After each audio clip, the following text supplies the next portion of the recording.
Boa tarde, meu nome é João Paulo. Hoje nós iremos apresentar o nosso seminário que tem por tema Diabetes mellitus gestacional e nós estamos sendo acompanhados pelas professoras a Josiane Montanho e a Cássia Moraes, e os discentes que ficaram responsáveis por esse tema foi a Camila Cardoso, eu, João Paulo e o Leonardo Rodrigues, e a Maria Iris também.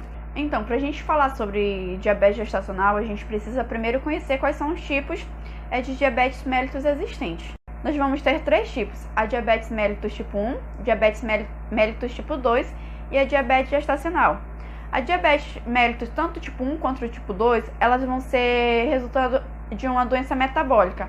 Vai ser algum defeito ali na produção ou na ação da insulina. Já a diabetes gestacional, ela vai ser caracterizada por qualquer grau de intolerância à glicose e que vai ter início durante a gravidez. E é importante nós sabermos essa definição, porque a diabetes que ela não vai ter início durante a gestação, mas que ela vai ser diagnosticada durante a gestação, ela vai ter uma outra nomenclatura. A diabetes gestacional ela é um problema de saúde pública. E mesmo que haja um pré-natal bem acompanhado, podem persistir alguns problemas de crescimento fetal e outras anomalias. E então, o controle apropriado dessa glicemia, ele vai evitar com que hajam uma gama de complicações, tanto para o feto quanto para essa mãe. O pré-natal ineficaz, ele pode aumentar esses riscos dessas complicações, bem como os efeitos adversos, tanto para a mãe quanto para o bebê, nos períodos de pré e neonatal. A gente precisa entender que o diabetes gestacional ela vai ser a alteração metabólica mais comum durante essa gestação. E essa mãe com diabetes gestacional, ela vai ter um risco até 6 vezes maior de desenvolver diabetes mellitus tipo 2 após essa gestação. Então aí a gente tem a prevalência que varia entre de 1 a 14% do total de mulheres grávidas, isso dependendo da população estudada e do método diagnóstico que foi utilizado. A prevalência do diabetes gestacional no SUS é de 7,6%. Sendo que desses casos, 94% eles apresentam intolerância diminuída à glicose e 6% eles atingem os critérios diagnósticos para a diabetes não gestacional. Existem alguns fatores de risco para a diabetes mellitus gestacional. Histórico familiar de diabetes, vale a gente lembrar que esse histórico familiar é de parentescos a partir do 1º grau. Um peso pré-gestacional 10% acima do ideal ou ganho de peso significante na fase adulta jovem, ou seja, uma mulher ali sobrepeso, ela entra como fator de risco. Idade materna superior a 25 anos, tem algumas literaturas também que elas falam 35 anos. Macrosomia ou polidramia em gestação anterior.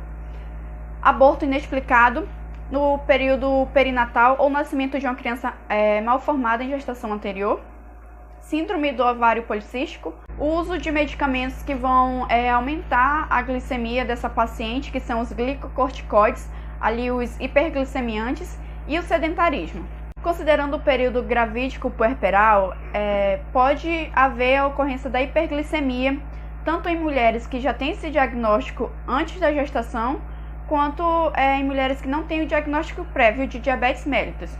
Então, a OMS ela nos recomenda que aquelas mulheres que são diagnosticadas com diabetes durante essa gestação, haja diferenciação da diabetes mellitus durante a gestação e a diabetes mellitus gestacional. A diabetes mellitus durante a gestação vai ser aquela diabetes, vai ser aquele caso em que a paciente vai chegar no meu consultório sem o diagnóstico prévio dessa diabetes mellitus, e aí eu vou diagnosticar uma hiperglicemia.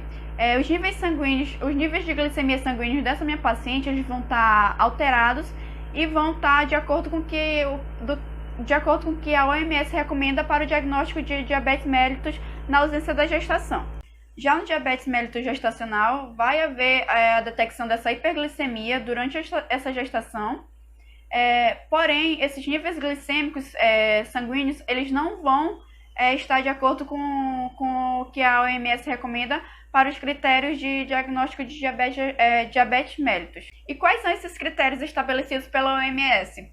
Na glicemia de jejum, essa glicemia vai estar maior ou igual a 126 mg por decilitro e 2 horas após fazer o teste oral de tolerância à glicose, com 75 gramas de glicose, É um número igual ou superior a 200 miligramas por decilitro.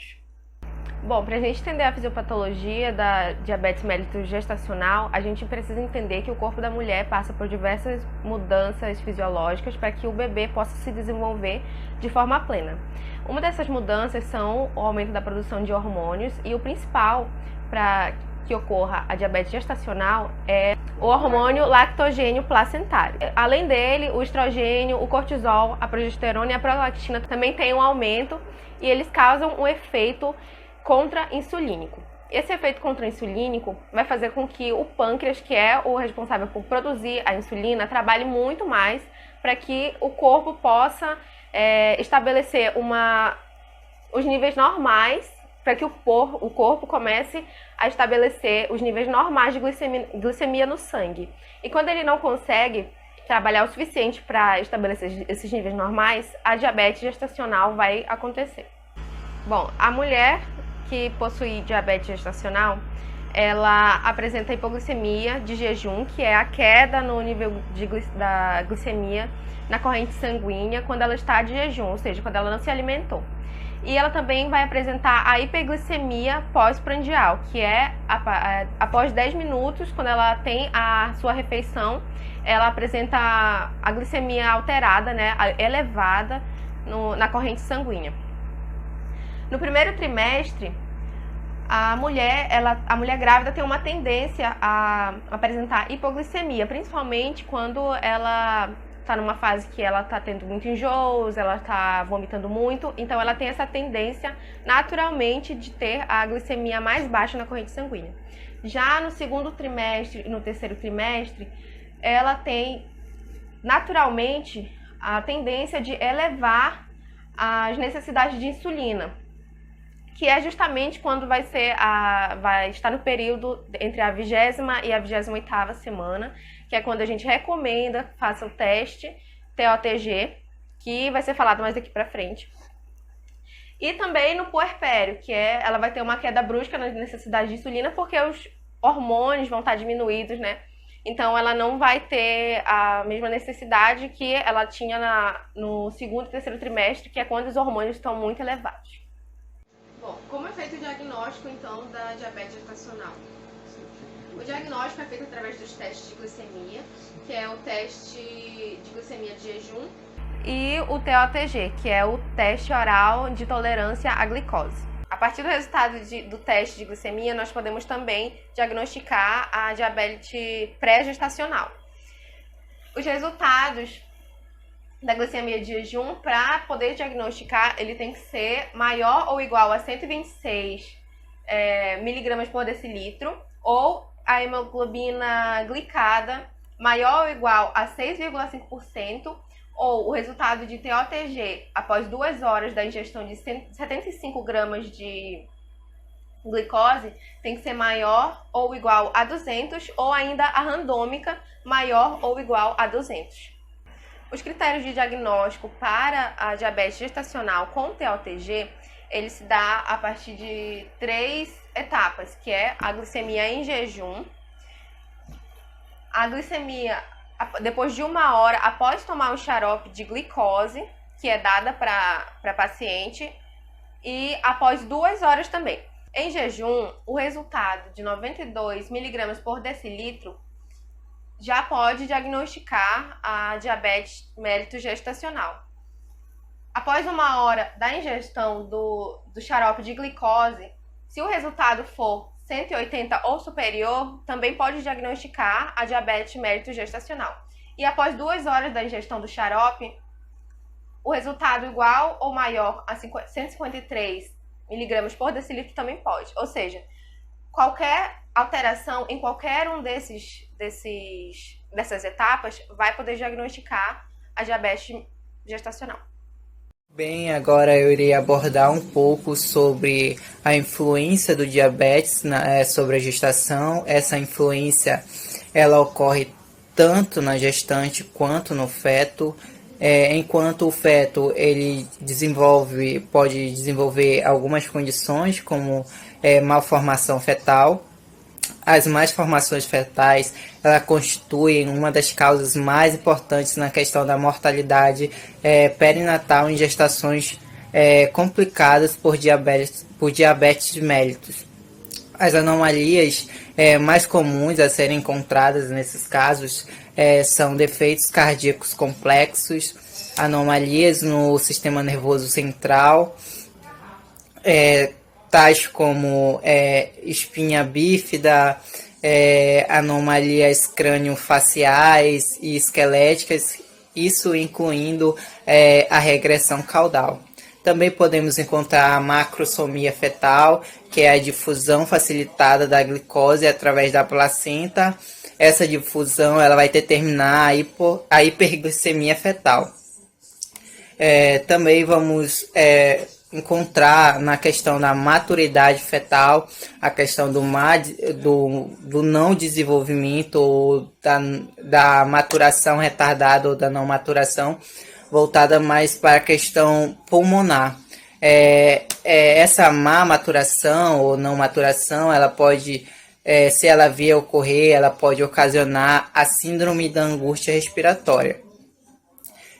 Também o diabetes pode ocasionar abortamento ou parto pré-termo, que é o parto prematuro, né? O abortamento tem taxas 2 vezes maiores em gestantes com mau controle glicêmico. E a incidência do parto pré-termo, tanto o espontâneo quanto o indicado, está aumentada em 5 vezes no diabetes, especialmente em casos que cursam o polidrâmio. Também a diabetes pode ocasionar a pré-eclâmpsia. A pré-eclâmpsia é observada de 15% a 20% dessas mulheres que tenham diabetes.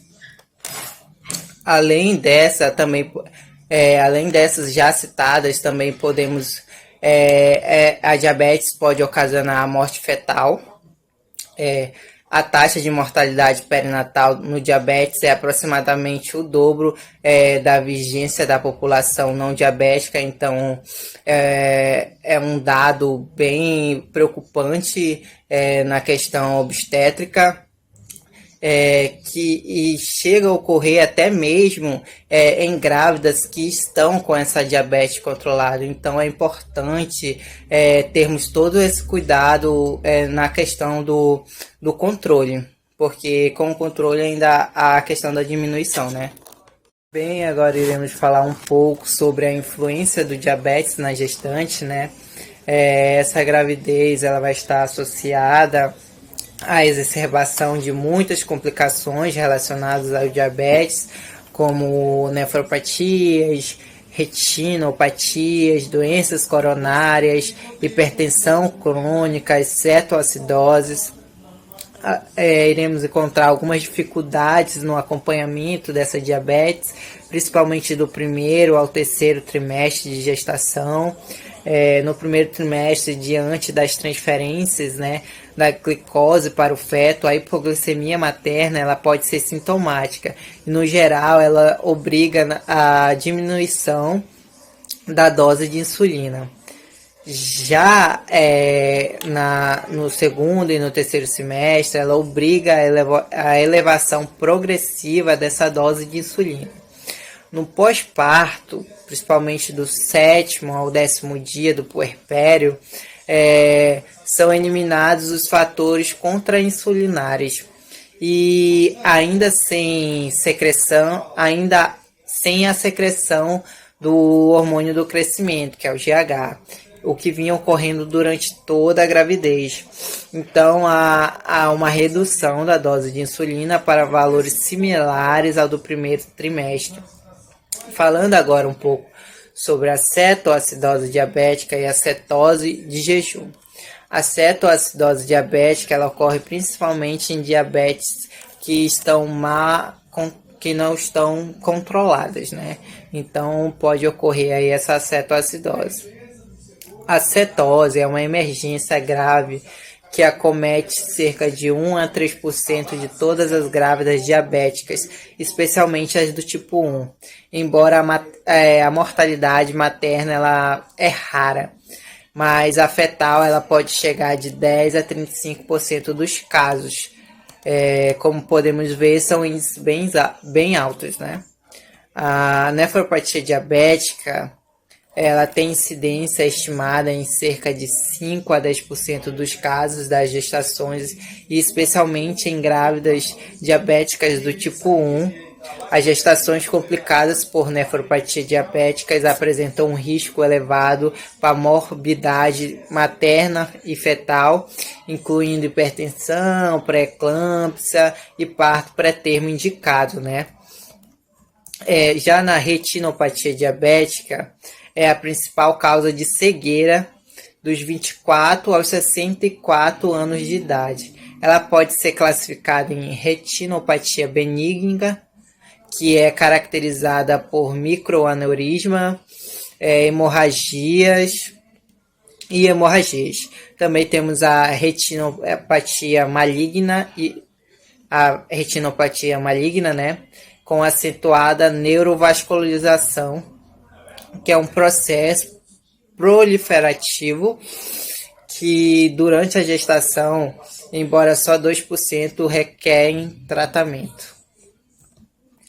Desculpa, gente, um pouquinho de dor na garganta. Mas enfim, continuando. A hipertensão crônica é observada em cerca de 70% das grávidas diabéticas. Na hipertensão, especialmente associada à nefropatia, aumenta o risco da pré-eclâmpsia, né, e da natimortalidade. E também podemos encontrar doenças coronárias, né? Mulheres diabéticas, especialmente com nefropatias e hipertensões, elas apresentam riscos elevados de infarto no miocárdio e morte. A doença coronária é contraindicação para a gravidez. Então, por que tratar diabetes gestacional?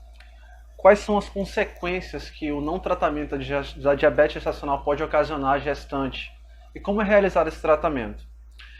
O não tratamento, ou a forma incorreta de tratamento da diabetes gestacional, ela pode ocasionar vários outros problemas, como os colegas bem frisaram, como por exemplo, o polidrâmio, que é um aumento do líquido amniótico, a macrosomia, que é o aumento do bebê para a idade gestacional, além de causar vários outros problemas para o feto, como problemas respiratórios, cardíacos e problemas metabólicos também.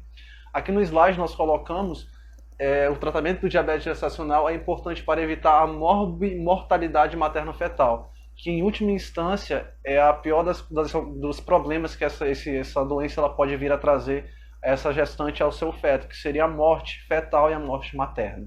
Então, como é que é realizado esse tratamento? Ele é realizado de três formas: através do controle da nutrição, através da atividade física e, em último caso, o tratamento medicamentoso. Como é que funciona?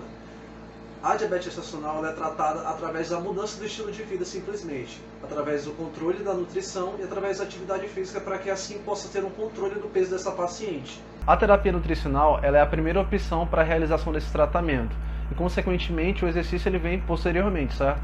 Então, o exercício físico ele é indicado em casos que em exercícios que essa mãe ela possa realizar, essa gestante ela possa realizar, que não tem nenhuma consequência que vai acarretar problemas para a gestante, que são exercícios leves e moderados. Na maioria dos casos, as gestantes elas realizam esses exercícios e têm um controle rígido através da nutrição, da dieta, que ela é uma dieta rígida. Essas mães elas conseguem chegar aos níveis normoglicêmicos. O que seria um nível normoglicêmico? São os níveis normais de açúcar no sangue. Então não seria tanto necessário utilizar a terapia medicamentosa, que já é um caso de última instância, né, que é realizada nessa gestante. A terapia medicamentosa, ela já é, como bem frisei, ela é realizada em última instância para realizar esse tratamento.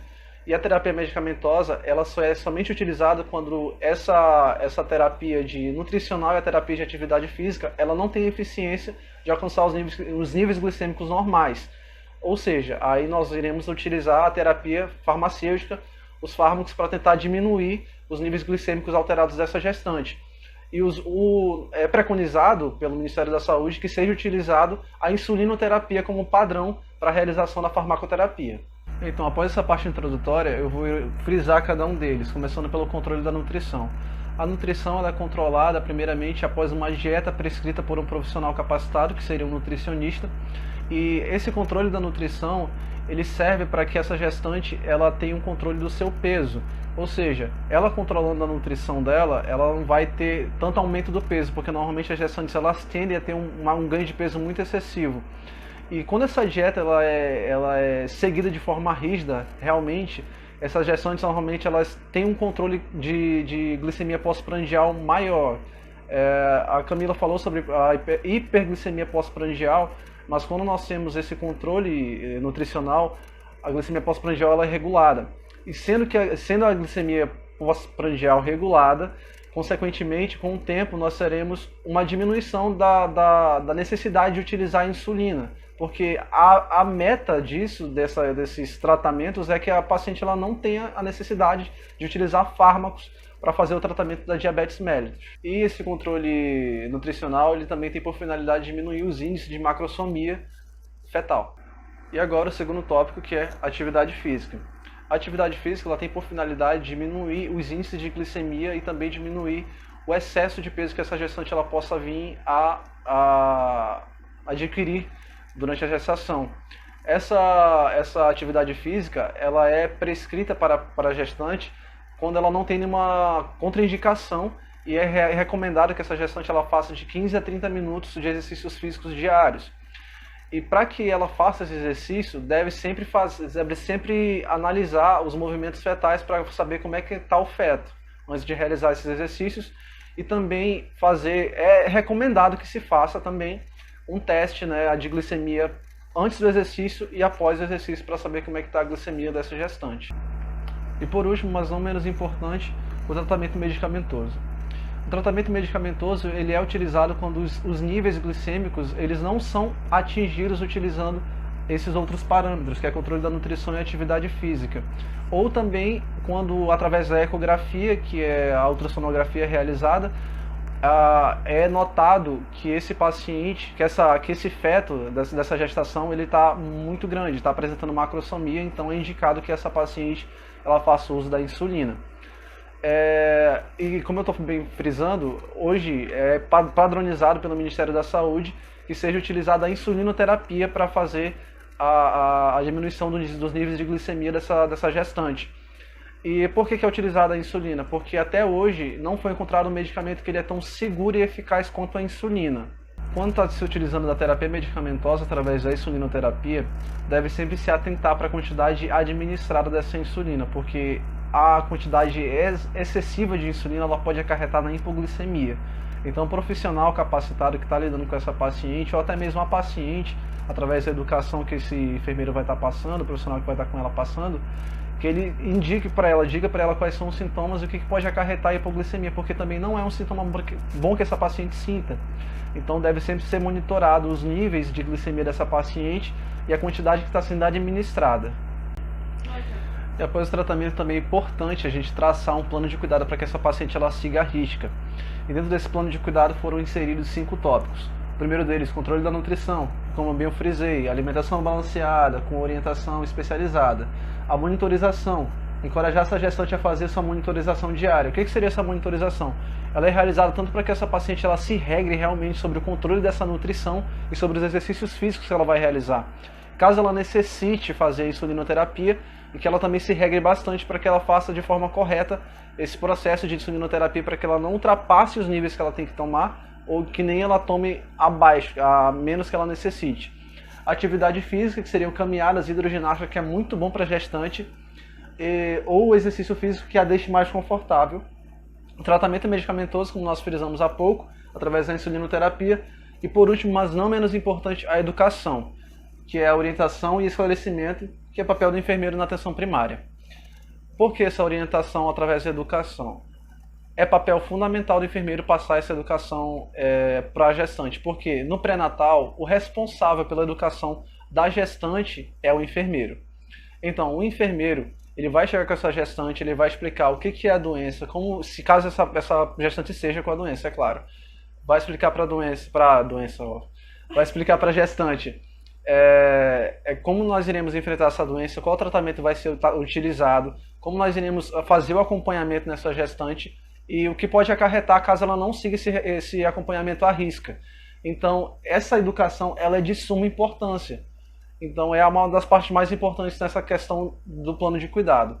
Temos a atenção de todos vocês que participaram e essas aqui são nossas referências. Caso vocês precisem, queiram procurar um pouco das referências, a gente vai deixar também os links e os artigos aí para vocês darem uma olhada, viu? Obrigado.